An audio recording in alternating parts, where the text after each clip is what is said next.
हरि ओम हरि ओम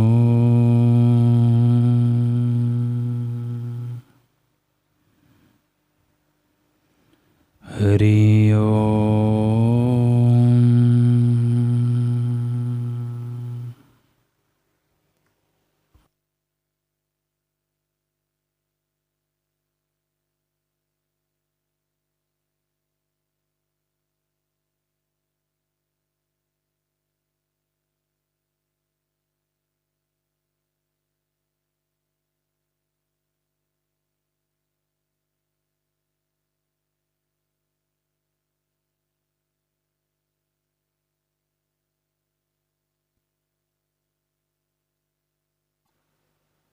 ओम श्री सद्गुरु परमात्मने नमः। श्री योग वशिष्ठ महारामायण।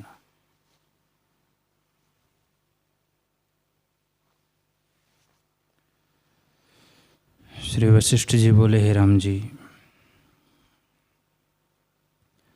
वासना रूप जो संसार है उसका बीज अहम भाव है और वह प्रत्यक्ष संसार में दिखता है। जब इसकी चिंतना ना हो और स्वरूप में अहम प्रत्यय हो तब संसार का भ्रम मिट जावे। अहम भाव के शांत होने पर ज्ञानवान यंत्र की पुतली के समान चेष्टा करता है। हे राम जी, जो पदार्थ सत्य है उसका कभी अभाव नहीं होता और जो असत्य है वह सत्य नहीं होता। यदि होने की भावना कीजिए तो भी नहीं होता। जैसे अग्नि को जानकर स्पर्श कीजिए तो भी जलाती है और बिना जाने स्पर्श करिए तो भी जलाती है, क्योंकि सत्य है। और जैसे जल की भावना से मृग मरुस्थल में दौड़ता है परंतु जल नहीं पाता क्योंकि वह असत्य है, वैसे ही हे राम जी, अहंकार जो फुरता है वह असत्य है, भ्रम से सिद्ध है और विचार से नष्ट हो जाएगा।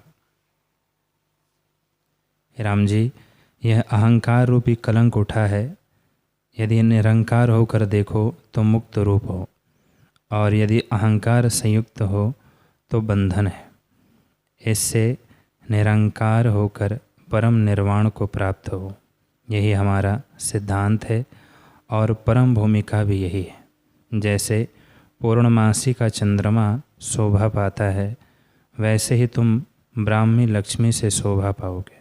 हे राम जी, ज्ञानवान का चित्त सतपद को प्राप्त होता है, इससे अहंकार नहीं रहता और उसके चित्त की चेष्टा फलदायक नहीं होती। जैसे भुना बीज नहीं उगता वैसे ही उसका जन्म नहीं होता और अज्ञानी का चित्त जन्म मरण का कारण होता है। जैसे कच्चा बीज उगता है वैसे ही अज्ञानी की चेष्टा जन्म का कारण होती है। हे राम जी, जितने पदार्थ हैं उन सब से निराश हो रहा हूँ, जिससे हृदय में किसी की अभिलाषा ना उठे और ना किसी का सद्भाव उठे। पाषाण की तरह तुम्हारा हृदय हो। हे राम जी, जिसका हृदय कोमल स्नेह संयुक्त है वह अज्ञानी है, जिसका हृदय पाषाण समान स्नेह से रहित है वह ज्ञानी है। इससे निर्मम और निरंकार होकर स्थित रहो। ये भोग मिथ्या हैं, इनकी इच्छा में सुख नहीं। हे राम जी, जब संसार से उपरत और अंतर्मुख आत्मपरायण होंगे तब अहंकार निवृत्त हो जाएगा और आत्मा ही भासित होगा। जैसे वसंत ऋतु आती है तो वृक्ष प्रफुल्लित होते हैं और पुरातन पत्ते गिरकर नूतन निकल आते हैं, वैसे ही जब तुम अंतर्मुख होंगे तब अहंकार निवृत्त हो जाएगा, विभूता को प्राप्त होंगे, अहम प्रत्यय जाता रहेगा और परम निर्वाण पद पाओगे। इससे है राम जी, संवेदन अहंकार का त्याग करो और यत्न ना करो। तुमको यही हमारा उपदेश है। हे राम जी, यह जो वासना रूपी संसार है उससे तुम मंकी ऋषि के सदृश तर जाओ। राम जी ने पूछा, हे भगवान, मंकी ऋषि किस प्रकार तरे हैं, सो कृपा करके कहिए। वशिष्ठ जी बोले, हे राम जी,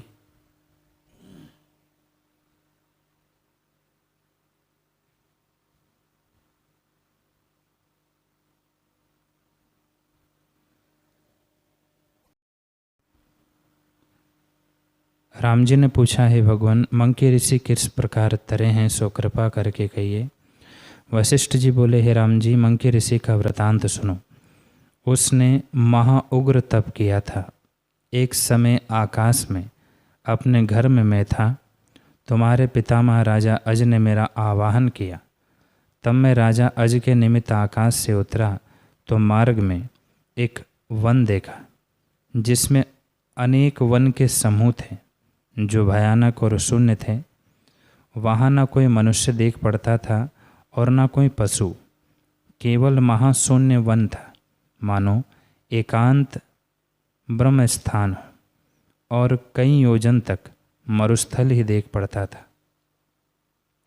मध्याह्न का समय था और अति तीक्ष्ण धूप पड़ती थी। जांघों तक तपी हुई रेत में मैंने प्रवेश किया और कई वृक्ष जले हुए वहाँ देख पड़े।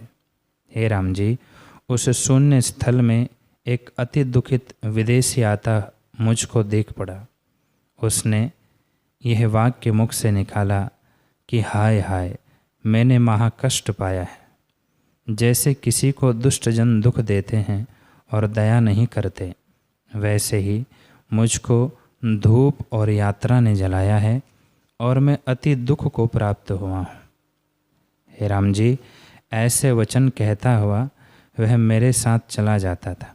जब कुछ आगे गया तो एक धीवरों का गांव देख पड़ा, जहाँ 5 अथवा 7 घर थे। उसको देखकर वह शीघ्र चलने लगा कि वहाँ मुझको शांति होगी और मैं जलपान करके छाया के नीचे बैठूंगा।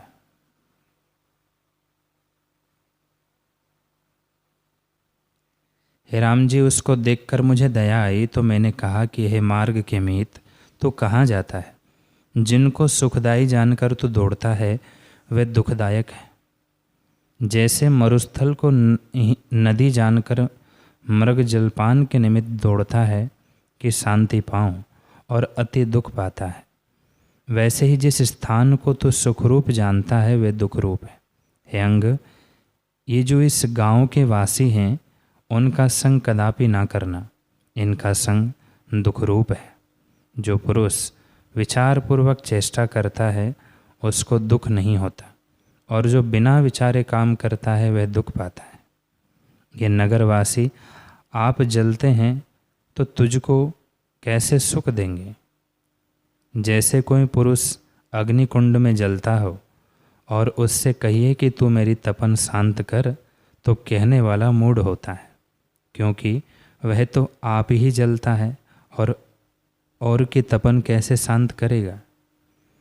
वैसे ही वे तो आप इंद्रियों के विषयों की तृष्णा रूपी अग्नि में जलते हैं, तुझको कैसे शांत करेंगे। हे मार्ग के मीत, पृथ्वी के छिद्र में सर्प होना, मरुस्थल का मृग होना और पाषाण की शिला में कीट होकर रहना अंगीकार कीजिए, परंतु अज्ञानी का संग ना कीजिए। जिनको इंद्रियों के सुख की तृष्णा रहती है, इंद्रियों के सुख आपात रमणीय है, अर्थात जब तक इंद्रियों का विषय के साथ संयोग है तब तक सुख है, और जब वियोग होता है तब दुख होता है। विषयी जनों की प्रीति भी विषय तुल्य है। वह विचारवती बुद्धि रूपी कमलिनी का नाश करने वाली बर्फ है। इनकी संगति में वचन रूपी पवन से राख उड़ती है और पास बैठने वाले को अंधकार में डालती है। इससे इन ग्रामवासी अज्ञानियों का संग न करना। ये अज्ञानी विचारवती बुद्धि रूपी सूर्य को ढकने वाले बादल हैं। जैसे बेली पर अग्नि डालिए तो जलाती है, वैसे ही इनकी संगति वैराग्य को ग्रहण करने वाली बुद्धि का नाश करने वाली है। इससे इनका संग न करना। हे साधो, संग उसका कर जिसके संग से तेरा ताप मिटे, इनके संग से शांति ना पावेगा। हे राम जी, इस प्रकार जब मैंने कहा तब वह मेरे निकट आकर बोला कि हे भगवान, तुम कौन हो और तुम्हारा नाम क्या है? तुम्हारे वचन सुनकर मुझे शांति मिली है। तुम शून्य दिखते हो पर सब गुणों से पूर्ण हो और तुम्हारा दिव्य प्रकाश मुझको भासित होता है। तुम आदि पुरुष विराट हो और तुम सुंदर देख पड़ते हो। हे भगवान, जो सुंदर होता है उसको देखकर राग उपजता है और चित्त क्षोभ को भी प्राप्त होता है। तुम ऐसे सुंदर हो कि तुम्हारे दर्शन से मुझको शांति मिलती जाती है। तुम दिव्य तेज को धारण किए देख पड़ते हो और ऐसे तेजवान हो कि देखने नहीं देते। अर्थ यह है कि तुम्हारे समान किसी की सुंदरता नहीं और तुम्हारा तेज हृदय में शांति उपजाता है।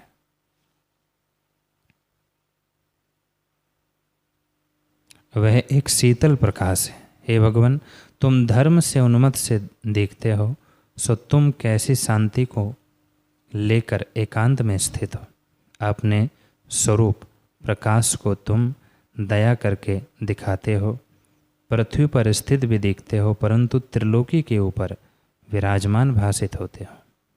एक ही दिखते हो परंतु सर्वात्मा हो, किंचन अकिंचन और सब भाव पदार्थों से शून्य दिखते हो, पर सब पदार्थ तुम्हारी सत्ता से प्रकाशित होते हैं।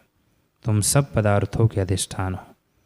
तुम्हारे नेत्रों के खोलने से सृष्टि की उत्पत्ति होती है और मूंदने से लय हो जाती है। इससे ईश्वर हो। तुम सकलंक दिखते हो परंतु निष्कलंक हो, अर्थात तुम में फुरना देख पड़ता है परंतु हृदय से शून्य हो।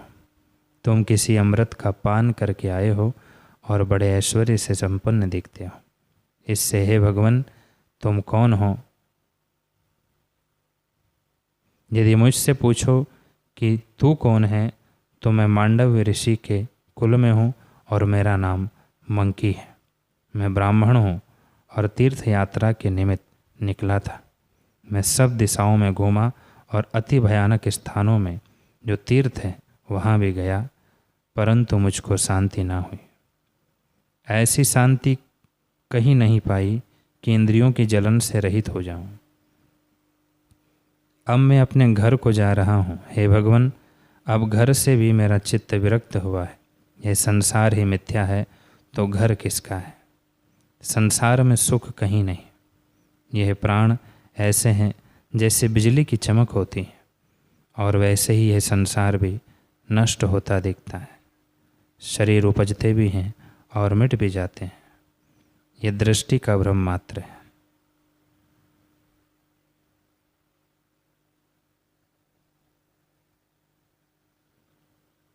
जैसे रात्रि आती है और फिर नहीं जान पड़ती कि कहाँ गई। हे भगवान, इस संसार को आसार जानकर मैं उदासीन हुआ हूँ, क्योंकि मैंने अनेक जन्म पाए हैं जो नष्ट हो गए हैं। मैं इसी प्रकार घूमता फिरता हूँ। अब तुम्हारे शरणागत हूँ और जानता हूँ कि तुमसे मेरा कल्याण होगा। तुम कल्याण रूप देख पड़ते हो, इससे कृपा करके कहो कि कौन हो। हे राम जी, इतना सुन मैंने कहा कि हे मंकी ऋषि, मैं वशिष्ठ ब्राह्मण हूँ और मेरा घर आकाश में है। मुझको राजा अज ने स्मरण किया है, इसलिए मैं इस मार्ग से जाता हूँ। अब तुम संशय मत करो, ज्ञान मार्ग को पाओगे। हे राम जी, जब मैंने ऐसे कहा तब वह मेरे चरणों पर गिर पड़ा और उसके नेत्रों से जल बहने लगा। वह महाआनंद को प्राप्त हुआ। तब मैंने कहा कि हे ऋषि, तू संशय मत कर, मैं तुझको अकृत्रिम शांति देकर जाऊंगा। जो कुछ तू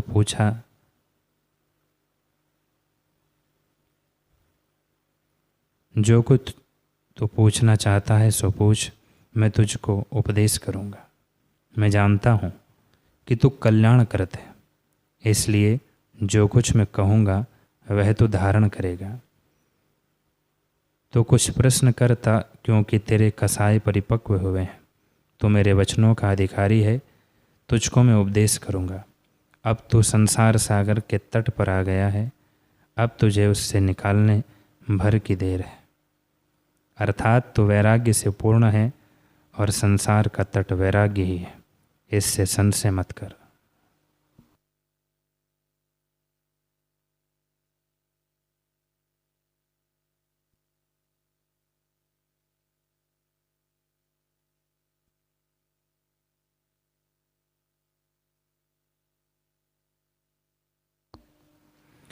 हरि ओम, हरि ओम। ओम पूर्णमदः पूर्णमिदं पूर्णात् पूर्णमुदच्यते पूर्णस्य पूर्णमादाय पूर्णमेवावशिष्यते। ओम शांति शांति शांति। श्री सद्गुरुदेव भगवान की जय।